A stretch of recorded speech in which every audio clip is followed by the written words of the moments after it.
జై హింద్. నాగర్ కర్నూలులో కేసీఆర్ మాట్లాడుతున్నారు. లైవ్ ద్వారా చూద్దాం.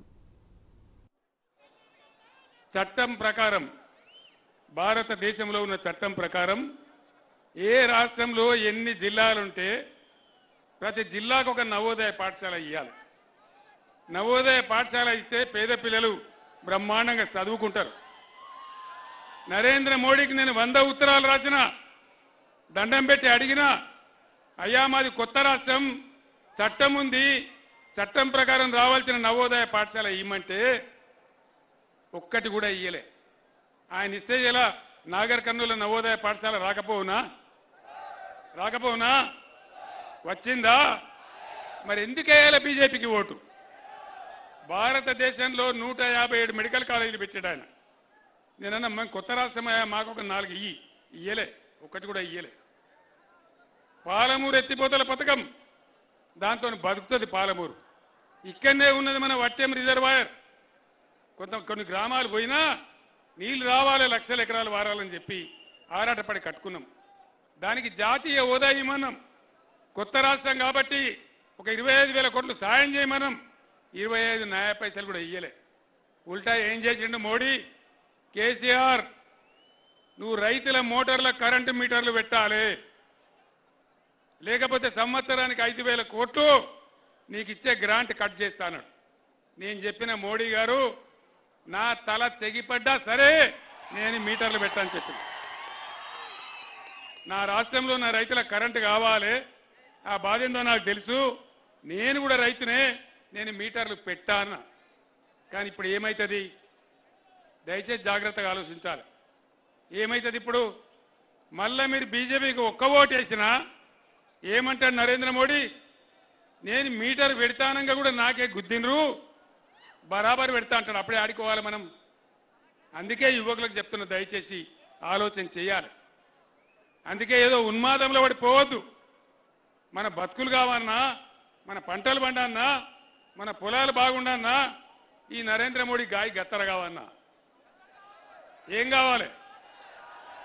దయచేసి మీ అందరితో నేను ప్రార్థిస్తా ఉన్నా, ఊరికే నినాదం చెప్పడం కాదు, ఇక్కడి నుంచి ఇలా పోయిన తర్వాత మీ గ్రామాలలో చర్చ పెట్టండి. మన కోసం ధనలాడే మన బీఆర్ఎస్ని కాపాడదామా, మన బతుకులు ఆగం చేసే వాళ్ళని కాపాడదామా అనే మాట గ్రామాన ప్రతి తల్లికి, ప్రతి చెల్లెకు, ప్రతి పెద్ద ఆయనకు చెప్పి దండం పెట్టి ఓటు అడగండి. ప్రవీణ్ను బ్రహ్మాండమైన మేయర్తో గెలిపించండి. మన హక్కులన్నీ కాపాడుకుందాం, అన్ని కాపాడుకుందాం. ప్రవీణ్ అంటే ఎటువంటి వ్యక్తో మీకు ఒక్క మాటలో నేను చెప్తా. నేను ముఖ్యమంత్రి అయినాక ప్రవీణ్ని పిలుచుకున్నాను నేను.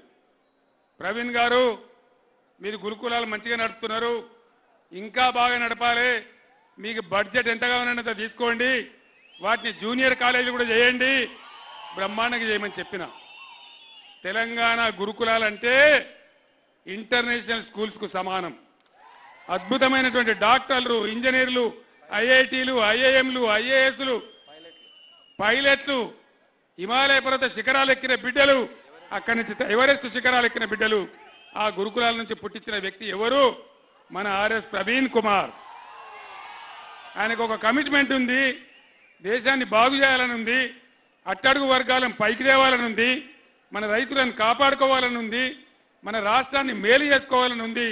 ఆయన ఆశామాషి వ్యక్తి కాదు, ఒక మాజీ ఐపీఎస్ అధికారి, ఉన్నత స్థాయిలో పనిచేసిన వ్యక్తి.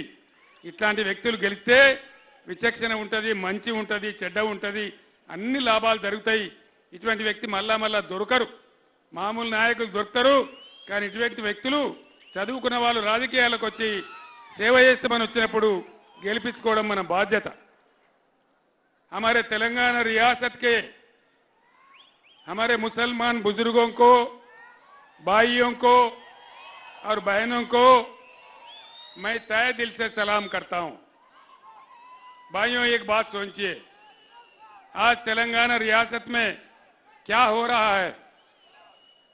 దయచేసి ప్లీజ్ మాట్లాడేటప్పుడు డిస్టర్బ్ చేయదు. 5 నిమిషాలు. भाइयों, एक बात सोचिए गौर से. उस दिन जब तेलंगाना रियासत के लिए मैं जद्दोजहद के लिए निकला, कसम खा के निकला, अल्लाह पे भरोसा रख के निकला. उन दिनों में कहता था अल्लाह के घर में देर है लेकिन अंधेर नहीं है। उनका करम होगा और तेलंगाना रियासत बनेगा। उनका करम हुआ, अल्लाह का करम हुआ, हमको तेलंगाना रियासत हासिल हुआ। हिंदुस्तान में पहली बार कहीं किसी रियासत में नहीं किया। हमारे मसाजिदों में नमाज पढ़ाने वाले इमाम साहब लोगों को और हमारे मसाजिदों में अजान देने वाले मौजम साहबों को पहली बार मैंने तनख्वाह शुरू किया, किसी रियासत ने नहीं किया। और तेलंगाना मुसलमान बच्चों के लिए, लड़कियों के लिए मैंने रेजिडेंशियल स्कूल खोला। आपके पास भी आया, कैसे अच्छा तालीम उन लोगों को मिल रहा है ये आप देख रहे। आज क्या हो रहा है हमारे रियासत में ये भी आप देख रहे। यहां टक्कर हमको बीजेपी को है, महबूब नगर में भी और यहां नागर कर्नूल में भी। मैं सच्ची बात बता रहा हूं। आप कहीं वहम में कांग्रेस को वोट देंगे तो यहां एमपी बीजेपी जीत जाएगा, कोई फायदा नहीं होगा, हमारे लिए बहुत बुरा होगा। इसलिए सारे मुसलमान दानिशमंद लोगों को, नौजवानों को, बुजुर्गों को मैं दरखास्त करता हूं, आज यहां बीजेपी नहीं जीतना चाहिए, यहां बीआरएस जीतना चाहिए। जो कि बीआरएस एक सेक्युलर पार्टी है, सेक्युलर तहरीक है। बिल्कुल एकदम जिंदगी भर के लिए हम सेक्युलर पार्टी बने रहेंगे। और हमारे नागर कर्नूल नशीद से जो हमारे कैंडिडेट है वो साबिका आईपीएस ऑफिसर है, दानिश्वर है, अच्छा आदमी है, लोगों के लिए हमदर्दी रखने वाले आदमी है। इसीलिए मैं आपसे दरखास्त करता हूं, हम ही जीत रहे। आज सुबह जो रिपोर्ट मिला मुझे, महबूब नगर और नागर कर्नूल दोनों नशिस्तों पर हम ही जीत रहे हैं, इसमें मुझे कोई शक नहीं है, बिल्कुल जीत रहे हैं। अगर आप लोगों का ताउन हो, भारी अक्सरियत से हमारे लोग कामयाब होंगे और आपके खिदमत में काम करेंगे। एक बात तो तय है, कोई कुछ कहे, मुद्दे लाख बुरा चाहा तो क्या होता है, वही होता है जो मंजूर खुदा होता है। इतना कहते हुए मैं आपसे रुखसत होता हूं। సోదరులారా, చివరిగా నాది ఒకటే మాట. ఆనాడు మీ అందరి అండదండలతోని 15 సంవత్సరాలు అన్నం తిన్నామో, అటుకులు బుక్కినామో, ఉపాసం ఉన్నామో, పోరాటం చేసి తెలంగాణ తెచ్చినాం. నా చావు కూడా తెగించి దీక్ష పట్టి తెలంగాణ తెచ్చినాం. కానీ ఇలా ఈ రాష్ట్ర ముఖ్యమంత్రి ఏం మాట్లాడతాడని సంస్కారం ఏంది? కేసీఆర్ నీ గుడ్లు వేకి గోటీలు ఆడుకుంటా, నీ పేగులు తీసి మెడలేసుకుంటా, ఆఖరికైతే నీ ముడ్డి మీద షెడ్డి కూడా గుంజుకుంటా. ఇదేనా ముఖ్యమంత్రి మాట్లాడే భాష? ధర్మమేనా?